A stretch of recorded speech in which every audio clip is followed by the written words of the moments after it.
thought we'd find my mom's head in the freezer.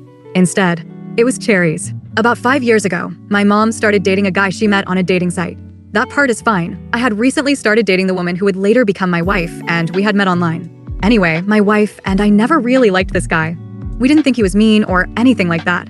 Just a little creepy. He was quiet, he kept his eyes closed a lot, and occasionally said odd things like offering my wife a chocolate and then popping one in his mouth, closing his eyes, and moaning as he let it melt in his mouth.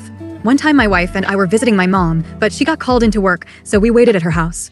Her boyfriend was over, but he spent the entire several hours just hanging out in her bedroom with the door closed. Just before Christmas, my mom and this guy started having some difficulties. My wife and I were visiting her for the holidays, and she dropped all of her problems on us, and we listened carefully and told her our opinions and suggested that she would be better off without him. She already had her mind made up, though, and decided to break up with him. On Christmas Eve, we spent the night at my mom's and got up early on Christmas morning to visit my dad at his house.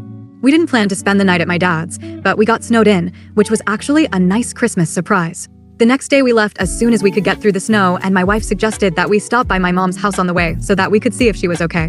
My wife just had a really bad feeling about my mom's now ex-boyfriend. My mom's car was in the driveway, but that doesn't mean much because she lives close enough to work that she often walks, and it hadn't snowed in her town. She also never locks her door, which drives me crazy, so we let ourselves in. That's when we see blood oozing out of the refrigerator's water dispenser. It had filled up the spill container and was leaking onto the floor and had made a puddle. My wife screamed and I freaked out. I fully expected to see my mom's head in the freezer. I nervously opened the freezer to find a bag of frozen cherries that had been opened, crammed into the freezer so that it fell onto the ice dispenser and melted. TLDR thought my mom was decapitated by her creepy ex-boyfriend. Like and subscribe for more.